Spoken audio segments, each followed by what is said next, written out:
रमा अपने बेटे चंदन के साथ चतरपुर गांव में रहती थी। चंदन एक खूबसूरत नौजवान था। गांव की सारी लड़कियां उसे बहुत पसंद करती थी। एक दिन चंदन पर शिवानी की नजर पड़ी और उसे चंदन से पहली नजर में ही प्यार हो गया। चंदन को भी शिवानी बहुत पसंद आई। कुछ ही दिनों में उनकी शादी हो गई। शिवानी की एक सच्चाई ये भी थी कि वो एक इच्छाधारी नागिन थी। रमा को चंदन की ये बात पसंद नहीं आई कि उसने अपनी मर्जी से शादी की, इसलिए रमा शिवानी को पसंद नहीं करती थी। बहू, मैं सत्संग में जा रही हूँ, तो घर का सारा काम संभाल लेगी ना? जी सासू माँ, आप चिंता मत कीजिए, आप आराम से सत्संग में जाइए, मैं घर का सारा काम कर लूंगी। तो ठीक है, सारे काम निपटा लेना, बर्तन धो देना, कपड़े भी पड़े हैं वो भी सुखा देना, और घर में फिनाइल वाले पोछे से सफाई भी कर देना।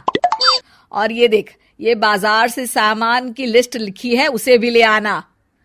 हाय, शिवानी मन ही मन बोलती है, इतना सारा काम, बाप रे, बहुओं को क्या ये सारे काम करने पड़ते हैं?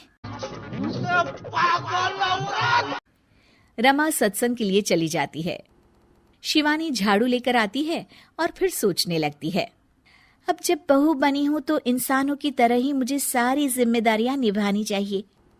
पहले मार्केट जाकर सामान ले आती हूँ, फिर घर का काम कर लूंगी। शिवानी इच्छाधारी नागिन होने के बावजूद भी अपनी शक्तियों का इस्तेमाल ना करते हुए घर का सारा काम खुद ही करने में लग जाती है। बस बेटा। थोड़ी देर बाद उसे बहुत थकान महसूस होती है। उफ़ो, एक बहू को इतना सारा काम करना पड़ता है। इसका पता होता तो कभी शादी ही नहीं करती। बाप रे। घर के काम करते करते उसकी कब आंख लग जाती है उसे पता ही नहीं चलता। शाम को जब उसकी सास के आने का वक्त हो जाता है, दरवाजे की घंटी बजती है और शिवानी की नींद टूट जाती है। ओह, मम्मी जी तो आ भी गई और अभी तो आधा काम पड़ा हुआ है। मैं सासू माँ को क्या मुंह दिखाऊंगी? ओफो, क्या करूं? एक काम करती हूँ, अपनी शक्तियों का इस्तेमाल कर ही लेती हूँ। रहा नहीं जाता। शिवानी घर का सारा काम अपनी जादुई शक्तियों से खत्म कर लेती है और फिर दरवाजा खोलती है। अरे बहू, तुझे इतना वक्त क्यों लगा दरवाजा खोलने में? माफ कीजिएगा सासू माँ, मैं सो गई थी। ओह, तो तू सो रही थी, फिर जो काम मैंने तुझे दिए थे वो तो हुए नहीं होंगे। सब कहने की बातें होती है। रमा घर में आती है और देखती है कि सारे काम हो चुके हैं। वो एकदम चौंक जाती है। अरे, इसने तो सारे काम कर दिए, वो भी इतने अच्छे से।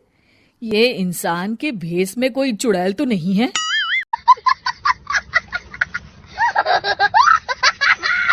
अब क्या हुआ सासू माँ, आप क्या सोचने लग गई? अब कुछ नहीं। चलिए खाना खा लेते हैं। अगले दिन शिवानी रसोई में काम कर रही होती है, तभी वहां उसकी सास आ जाती है। बहू, आज ना मेरी कुछ सहेलियां आने वाली है, तुम कुछ अच्छा सा बना देना उनके लिए खाने में। जी मम्मी जी। रमा के जाने के बाद शिवानी अपनी जादुई शक्ति से सारा काम कर देती है।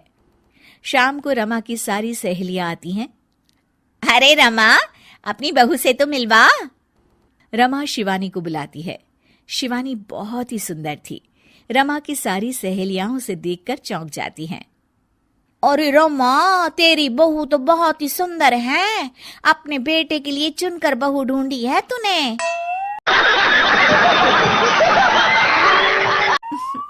ये लीजिए, आप ये कचौड़ी खाइए। रमा की सभी सहेलियां खाना खाती हैं और उन्हें खाना बहुत पसंद आता है।